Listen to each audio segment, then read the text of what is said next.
What do you do if your kid says that they don't want to visit the ex? They don't want to spend time with the ex. They don't want to see the dad. They don't want to see the mom. What do you do in that scenario? Well, my name is Goldman. I'm the director and founder of Goldman & Associates. Our firm has a primary focus on family law issues right here in Michigan. And today, we're going to continue our video series designed to educate and inform the public. So please subscribe to our channel. You know, it's a problem. You got a kid. He's 11, 12, 13 years old. And, supposed to go to mom. Doesn't want to go to mom. Supposed to go to dad. Isn't interested. What do you do about that? Well, you got to understand one thing. Kids don't have the final say in whether or not they visit parents, any more so than they have the final say in whether or not they go to school or whether or not when they're sick, they go to the doctor. They don't have the final say in that. A kid needs a filling. You bring him to the dentist. It doesn't matter if he doesn't want to go. As a parent, obligated to make sure that that happens. It's the same with parenting time. If you're the mom and your kid doesn't want to go visit dad, your obligation is to tell the kid you must visit with your dad until such time as the court orders otherwise. Now, if you want me to ask the court and you got good reason, I'll ask the court. I'll hire my lawyer to do that. But for now, you're going to go with dad and you're going to have a great time. And we're going to be here when you get back. And that's what the obligation is of the custodial parent in that scenario. It is true that in determining the custody, the courts can look at the child's age and maturity once it reaches a certain level in order to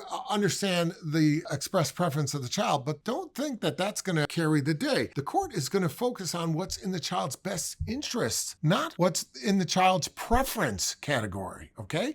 Best interest is not always preference. A child may prefer, to go outside when he's got the flu, but it's not his best interest that he do so. Forcing the kids to choose sides often backfires. So when you tell the kid, well, it's okay, you can stay by me, that kind of creates a scenario where the kid has the ability to choose. But that's going to backfire. Why? Because the court's probably not going to let him choose.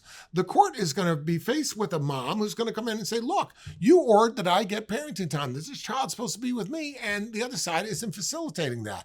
And the court is likely to render an order that says, okay, now the child's going to be with you for a while. And you know what? It's not good for anybody to be in that situation where people are forced. The best thing to do is you've got a court order. The court made a ruling. Mom should encourage time with dad. Dad should encourage time with mom. The kid doesn't want to go? Well, I'm sorry to hear that. But you know what that is? That's static. That's a dog barking across the street. You know what that means? You look and say, oh, how about that? And you move on. It's the same thing. Somebody says, I don't want to follow the court order. Well, it's static. It's noise in the background. But you got to do what you got to do. And you know what that is. You got to follow the court's order. And if there's a compelling reason that mom shouldn't see the child because she's a drug addict and alcoholic, then you know what? I get it. Have the lawyer file a motion. Have the judge make a ruling. And that's the proper way to do it. But it's not proper for one parent to say, oh, you don't want to go, Billy? Yeah, don't worry about it. You don't have to go.